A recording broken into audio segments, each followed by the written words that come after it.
മൈറ Khans. ഇന്ന് നമ്മൾ deal ചെയ്യാൻ പോകുന്നത് റീസണിങ്ങിലെ ഏറ്റവും ഇമ്പോർട്ടന്റ് ആയിട്ടുള്ള സർക്കുലർ അറേഞ്ച്മെന്റ് ആണ്. ഓക്കെ, സി ബാങ്ക് എക്സാമിനെ സംബന്ധിച്ചിടത്തോളം നമുക്ക് റീസണിൽ നിന്നും 15 to 20 ക്വസ്റ്റ്യൻസ് എങ്കിലും ഫോർ പ്രിലിമിനറി നമുക്ക് പസിൽസിൽ നിന്നും എക്സ്പെക്ട് ചെയ്യാം. സോ പസിൽസ് എന്ന് പറയുന്നത് ബാങ്ക് എക്സാമിനെ സംബന്ധിച്ചിടത്തോളം it's a backbone to the reasoning subject എന്ന് പറയും. ഓക്കെ, അപ്പൊ നമുക്ക് അറേഞ്ച്മെന്റിൽ തന്നെ ലീനിയർ അറേഞ്ച്മെന്റ് ഉണ്ട്, അതുപോലെ തന്നെ സർക്കുലർ അറേഞ്ച്മെന്റ് ഉണ്ട്, സ്ക്വയർ അറേഞ്ച്മെന്റ് ഉണ്ട്, റെക്ടാംഗിൾ ഉണ്ട്, ഡിഫറെന്റ് ടൈപ്സ് ഓഫ് ഉണ്ട്. ഓക്കെ, ദെൻ പസിൽസിന് തന്നെ നമ്മൾ നോക്കുകയാണെന്നുണ്ടെങ്കിൽ ഡിഫറെന്റ് ക്ലാസിഫിക്കേഷൻസ് ഓഫ് പസിൽസ് ഉണ്ട്. അതായത് ഇപ്പോൾ ഡേ ആണ്, മന്ത് ആണ്, ഫ്ലോർ ആണ്, ഫ്ലാറ്റ് ആണ്, ബോക്സ് ആണ്, ഡെസിഗ്നേഷൻ ആണ്, ക്യാരക്ടറൈസ്ഡ് പസിൽസ് ആണ്, സീക്വൻസ് പസിൽസ് ആണ്, അങ്ങനെ ഒരുപാട് വിട്ടുപോയ ഒരുപാട് നമ്പർ ഓഫ് പസിൽസ് ഉണ്ട്. ഓക്കെ, അപ്പൊ നമുക്ക് ഡെയിലി ഓരോന്നും നമുക്ക് പസിൽസ് റീസണിങ്ങിന്റെ ഒരു ടോപ്പിക്കുമായിട്ട് വരാം. ഓക്കെ, അപ്പൊ ഇന്ന് ഡിസ്കസ് ചെയ്യാൻ പോകുന്നത് സർക്കുലർ ബേസ്ഡ് പസിൽസ് ആണ്. ഓക്കെ,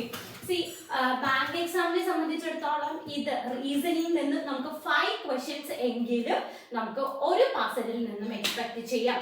ഫോർ റെയിൽവേ ആണെന്നുണ്ടെങ്കിൽ നമുക്ക് 1 or 2, 3 പസിൽസ് എങ്കിലും വരാം. അതായത് ഇപ്പൊ ഒരു ക്വസ്റ്റ്യൻ തന്നു, it will be different from other questions, അങ്ങനെ ആയിരിക്കും റെയിൽവേ എക്സാംസിൽ വരിക. ഓക്കെ, ഇപ്പോ SSCയിലും ഭയങ്കര ചേഞ്ച് ഉണ്ട്. റീസണിങ്ങില് ബാങ്കിങ് പോലെ തന്നെയാണ് ബേസിക് ആയിട്ടുള്ള പസിൽസ് ഒക്കെയാണ് ചോദിക്കുന്നത്.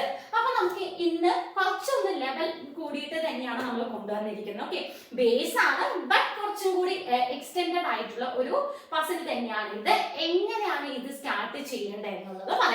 ഓക്കെ, സി ആദ്യം തന്നെ ക്വസ്റ്റ്യൻ നന്നായിട്ട് റീഡ് ചെയ്യുക. ഓക്കെ, അതായത് ഇവിടെ എന്താ തന്നിരിക്കുന്നത്? 8 persons A B C D E F G and H. 8 persons, അതാണ് നമ്മുടെ ആദ്യത്തെ ഹിന്റ് എന്ന് പറയുന്നത്. അപ്പോ എപ്പോഴും പ്രിലിമിനറിക്കൊക്കെ ആണെങ്കിൽ, ഇപ്പോ ഞാൻ ബാങ്കിന് പറയാണ്, ഇപ്പൊ പ്രിലിമിനറിക്കൊക്കെ ആണെന്നുണ്ടെങ്കിൽ ഇപ്പൊ ക്ലറിക്കൽ ലെവൽ എക്സാംസിന് മിനിമം ഒരു 2 പോസിബിലിറ്റി എങ്കിലും വരച്ചു വെക്കുക. ഓക്കെ, ഇനി PU ലെവൽ ആണെങ്കിൽ അതൊരു 3 പോസിബിലിറ്റി ആയിട്ട് വരച്ചാലും തെറ്റില്ല. ഓക്കെ, ഫോർ റെയിൽവേ നമ്മൾ എപ്പോഴും ചൂസ് ചെയ്യാൻ 2 പോസിബിലിറ്റി വരയ്ക്കാം. മിക്കവാറും ഒരു പോസിബിലിറ്റിയിൽ തന്നെ നമുക്ക് ആൻസേഴ്സ് കിട്ടുന്നതായിരിക്കും. ബട്ട് എന്നാലും നമ്മുടെ ഒരു സേഫ്റ്റിക്ക് വേണ്ടിയിട്ട് 2 പോസിബിലിറ്റി വരച്ചു വെക്കുക. ആ ടൈമിൽ പോയി എഗെയിൻ റീഡ് ചെയ്ത് എഗെയിൻ ഒരു ടൈം കൂടി വേസ്റ്റ് ചെയ്യരുത്. ഓക്കെ, അപ്പൊ ഇപ്പൊ ഫസ്റ്റ് ഹിന്റ് നമുക്ക് ഇവിടെ എന്താ തന്നിരിക്കുന്നത്? 8 persons ആണ് അല്ലെ? അപ്പോ ആ സർക്കിള് 1 2 3 4 5 6 7 8 എന്ന് ഞാൻ ഡിനോട്ട് ചെയ്തു. 2 പോസിബിലിറ്റീസ് ആണ് ഞാൻ വരയ്ക്കുന്നത്. Okay, possibility 1 and possibility 2. 1 2 3 4 5 6 7 and 8.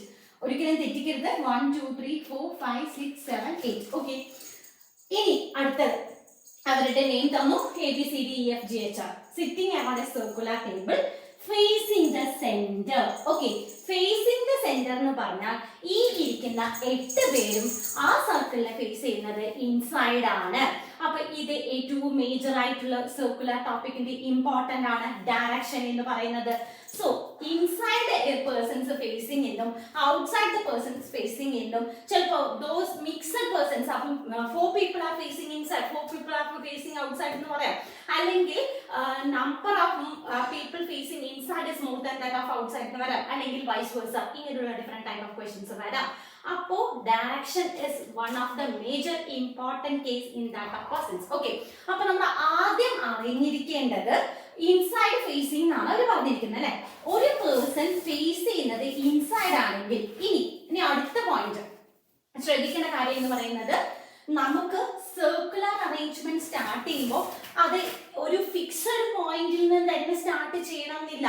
ഏത് പോയിന്റിൽ നിന്നാണോ സ്റ്റാർട്ട് ചെയ്യുന്നത് ആ പോയിന്റിനെ കൺസിഡർ ചെയ്തിട്ട് വേണം ബാക്കിയുള്ള എല്ലാ ലൈനും അല്ലെങ്കിൽ എല്ലാം ഇതും നമ്മൾ കണക്ട് ചെയ്ത് വരാൻ. ഓക്കെ, അപ്പൊ ഒരു ഫിക്സഡ്, ഇപ്പൊ നോക്കി ഇവിടെ സ്റ്റാർട്ട് ചെയ്യണം, ഇവിടെ സ്റ്റാർട്ട് ചെയ്യണം, ഇവിടെ സ്റ്റാർട്ട് ചെയ്യണം, അങ്ങനെ യാതൊന്നുമില്ല. ഒരു ഫിക്സഡ് പോയിന്റ് നമ്മൾ എടുക്കുക, അതിൽ നിന്ന് പസിൽ കൊണ്ടുപോവുക. ഓക്കെ, ഇപ്പൊ ഇതാണ് ഫിക്സഡ് പോയിന്റ് ആയിട്ട് കൺസിഡർ ചെയ്യാൻ പോകണം. Okay, which is facing inside. അപ്പോ ഫേസിംഗ് ഇൻസൈഡ് എന്ന് പറഞ്ഞപ്പോൾ ഞാൻ ജസ്റ്റ് ആരോ ഫേസിംഗ് ഇൻസൈഡ്, ആരോ വരയ്ക്കണമെന്നില്ല. പക്ഷെ ഏത് കേസിലാണ് നമുക്ക് ഡബിൾ ആയിട്ട് വരുമ്പോൾ ചിലപ്പോൾ ഡൗട്ട് വന്നേക്കാം, അതുകൊണ്ട് മാത്രമാണ് ആരോ സൂചിപ്പിക്കുന്നത്. ഓക്കെ, ഇപ്പൊ ഇവിടെ ഇനി എന്താ തന്നിരിക്കുന്നത്? 1 person sit between F and B എന്ന് പറഞ്ഞു. അപ്പോ ഇത് F, ഇവിടെ ഞാൻ F എഴുതി, അതുപോലെ ഇവിടെ ഞാൻ F എന്ന് എഴുതി. ഓക്കെ, ഇനി സിറ്റിംഗ് ഇൻസൈഡ് ആണെന്ന് പറഞ്ഞു. സിറ്റിംഗ് ഇൻസൈഡ് ആവുമ്പോൾ ഇങ്ങനെ ഫേസ് ചെയ്യുന്നത് ക്ലോക്ക് വൈസ് ഡയറക്ഷനിൽ പോയാൽ ഇത് ലെഫ്റ്റ്. ഓക്കെ, തിരിച്ച് ഇതാണ് ഇൻസൈഡ് ഫേസ് ചെയ്യുന്നു, അപ്പൊ ഇത് എന്ന് പറയുന്നത് നമ്മുടെ റൈറ്റ്. ഓക്കെ, ഇത് ക്ലോക്ക് വൈസ് ഡയറക്ഷൻ ശ്രദ്ധിക്കുക. നമ്മുടെ ലെഫ്റ്റ് ഹാൻഡ് ക്ലോക്ക് വൈസ്, തിരിച്ചാണ് ബാക്ക്വേർഡിലോട്ട് വരികയാണെന്നുണ്ടെങ്കിൽ അതിനെ എന്തെന്ന് പറയും? ആന്റി ക്ലോക്ക് വൈസ് എന്ന് പറയും. ഇതാണ് ശ്രദ്ധിക്കേണ്ട പോയിന്റ് എന്ന് പറയുന്നത്. സി എഫ് ഇവിടെ നിന്ന് ലെഫ്റ്റില് ടുവേർഡ്സ് ദ ലെഫ്റ്റ് എന്ന് പറയുമ്പോൾ ഇതാണ് ലെഫ്റ്റ്.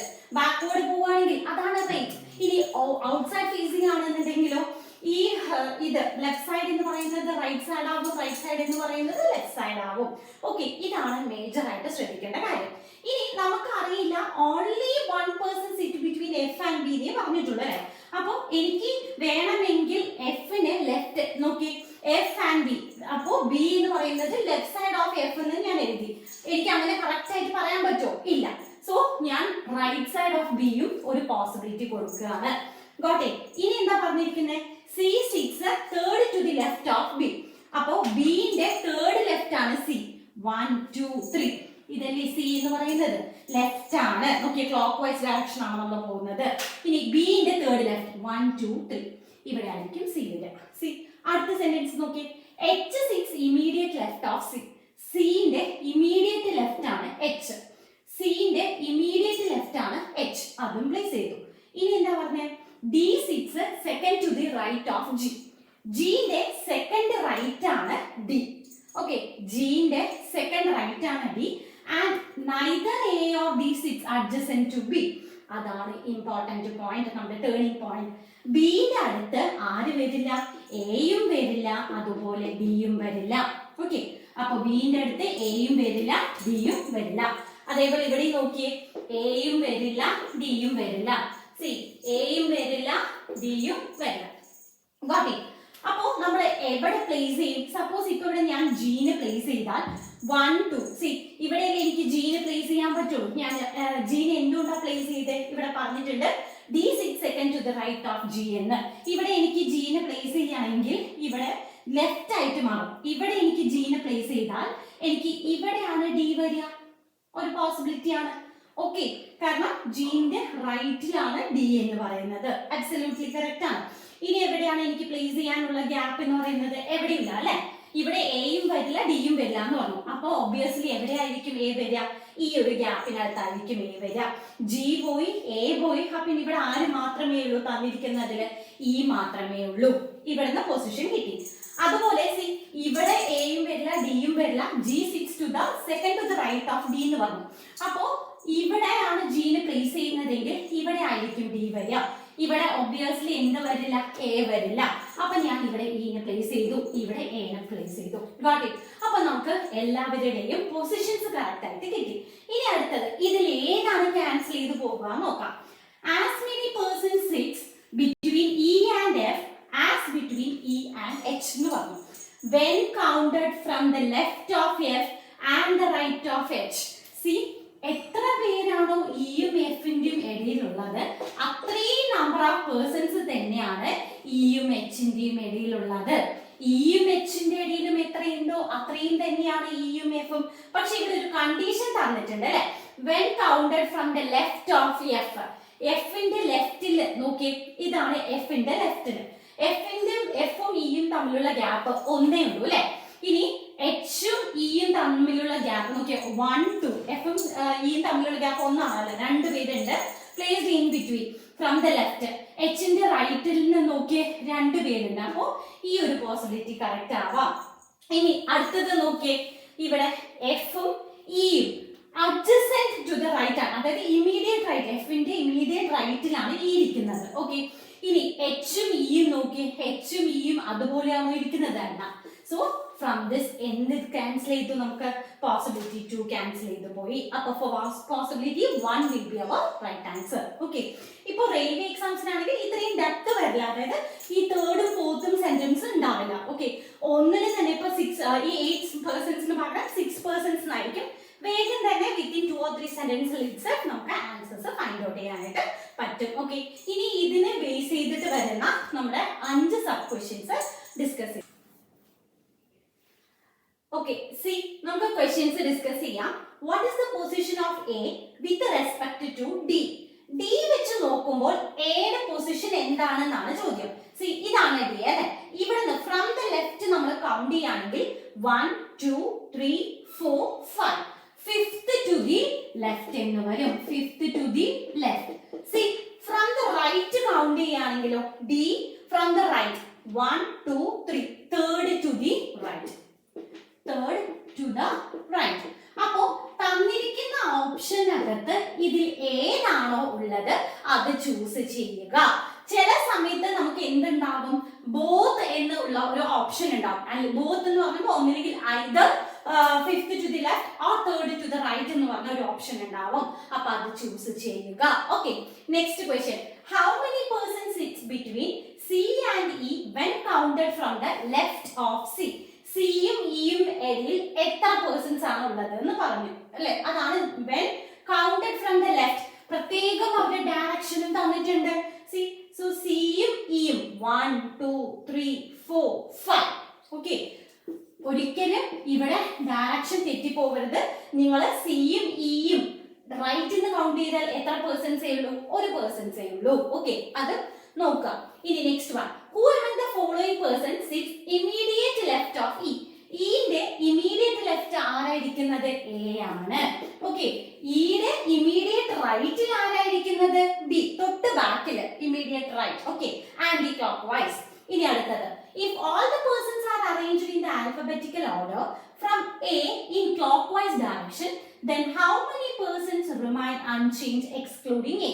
അപ്പോൾ എയിൽ നിന്നും അവരെ എല്ലാവരെയും ആൽഫബറ്റിക്കൽ ഓർഡറിൽ പ്ലേസ് ചെയ്യുകയാണെങ്കിൽ എത്ര പേരുടെ ചേഞ്ച്, അതായത് എത്ര പേരുടെ പൊസിഷൻ റിമൈൻ അൺചേഞ്ച് എന്നാണ് ചോദ്യം. ഓക്കെ, എക്സ്ക്ലൂഡിങ് എ, അതായത് എ വെച്ചിട്ടാണ് നമ്മൾ സ്റ്റാർട്ട് ചെയ്യുന്നത്.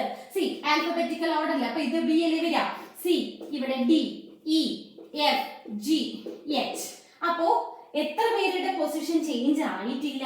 ഒരാളുടെ മാത്രം, ഡിയുടെ വാല്യൂ മാത്രം. അപ്പോ 1.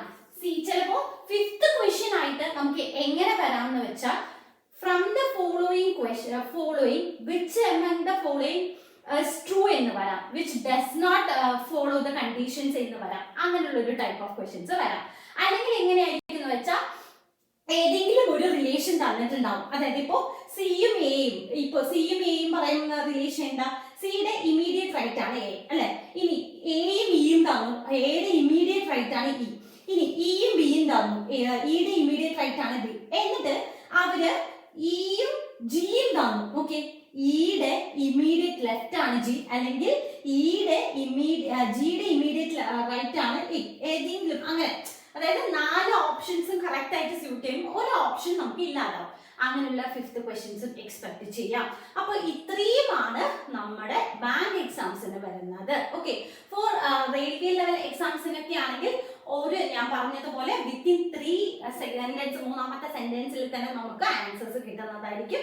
6% CBT 2 മാത്രം, സെക്കൻഡ് സ്റ്റേജിൽ മാത്രമേ 8% എന്ന് വെച്ചിട്ട് ചോദിക്കുള്ളൂ. അതും അത്ര ഡിഫിക്കൽട്ട് ലെവൽ ആയിരിക്കില്ല. ഓക്കെ, അപ്പൊ ഇത് നമ്മുടെ ബേസിക് ആയിട്ടുള്ള സർക്കുലർ അറേഞ്ച്മെന്റ് ആണ്. ഇനി അപ്കമിങ് വരുന്ന വീഡിയോയിൽ നമുക്ക് ഇതിന്റെ ഡിഫറെന്റ് ടൈപ്സും അതുപോലെ വേരിയബിൾസും അങ്ങനെയൊക്കെ ഡിസ്കസ് ചെയ്യാം. Okay, so kindly support our channel and subscribe. Okay, thank U.